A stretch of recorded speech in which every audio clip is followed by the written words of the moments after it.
Nama saya Iqbal Novianto, NIM saya 245, kelas 2G Perbankan Syariah. Saya mau menjawab soal UTS Matkul Kewarganegaraan.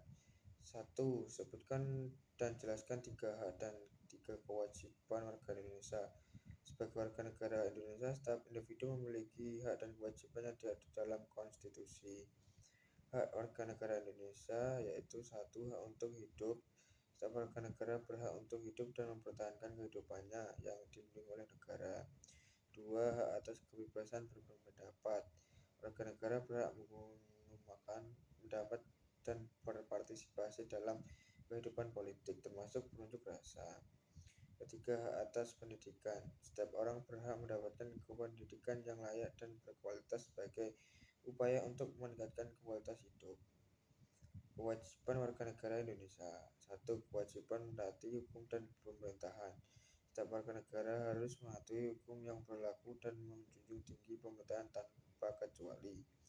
Kedua, wajib ikut serta dalam pembelaan negara. Warga negara memiliki kewajiban untuk berpartisipasi dalam upaya pembelaan negara yang diperlukan. Ketiga, wajib menghormati hak asasi manusia orang lain, yaitu setiap individu harus menghargai hak asasi manusia orang lain sebagai bagian dari tanggung jawab sosial. Soal kedua, jelaskan perbedaan antara negara kesatuan dan negara federal serta berikan contoh masing-masing.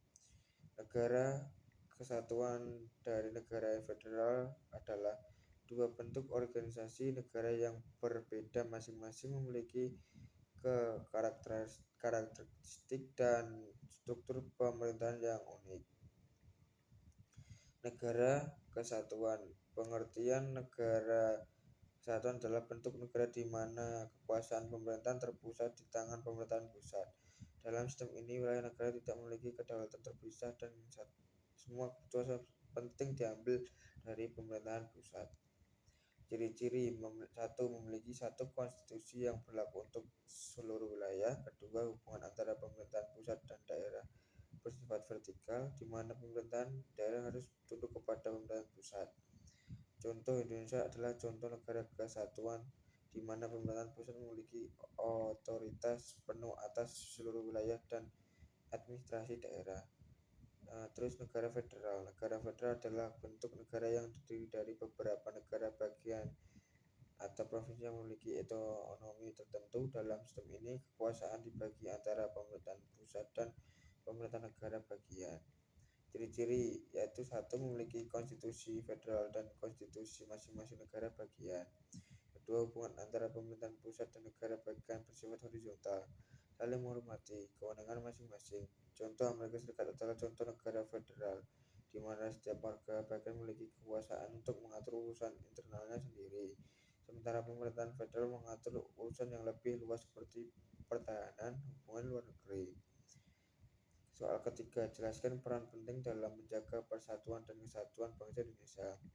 Menjaga persatuan dan kesatuan bangsa Indonesia sangat penting mengingat keberagamaan yang ada, baik dari segi suku, agama, budaya maupun bahasa. Beberapa peran penting dalam menjaga persatuan dan kesatuan bangsa Indonesia. 1. Memperkuat pendidikan karakter. Kedua, menjadi agen persatuan. Ketiga, memanfaatkan teknologi dengan bijak. Keempat, meningkatkan kesadaran sosial. Kelima, menghormati perbedaan. Melalui langkah-langkah ini, setiap individu dapat berkontribusi dalam menjaga persatuan dan kesatuan bangsa Indonesia di tengah keragaman yang ada. Soal 4, jelaskan peran media massa dalam membangun kesadaran politik warga negara. Media massa memiliki peran yang sangat penting dalam membangun kesadaran politik warga negara. Berikut adalah beberapa aspek. 1. Penyebab informasi, yaitu media massa berfungsi sebagai saluran utama untuk menyebarkan informasi politik kepada masyarakat. Kedua, pembentukan opini publik melalui framing dan agenda setting. Media massa dapat mempengaruhi cara pandang masyarakat terhadap isu-isu politik tertentu. Ketiga, pendidikan politik. Media massa juga berperan dalam memberikan pendidikan politik kepada warga negara. Keempat, platform diskusi. Dengan adanya media sosial, warga negara ini memiliki ruang untuk berdiskusi dari berbagai berpendapat tentang isu-isu politik. Kelima, mendorong partisipasi aktif. Media massa dapat mendorong partisipasi aktif warga negara dalam proses politik melalui kampanye dan informasi mengenai pemilu atau kegiatan politik lainnya. Secara keseluruhan, peran media massa dalam membangun kesadaran politik sangat vital untuk menciptakan masyarakat yang aktif dan terlibat dalam proses demokrasi. Sekian menjawab soal-soal tadi. Wassalamualaikum warahmatullahi wabarakatuh.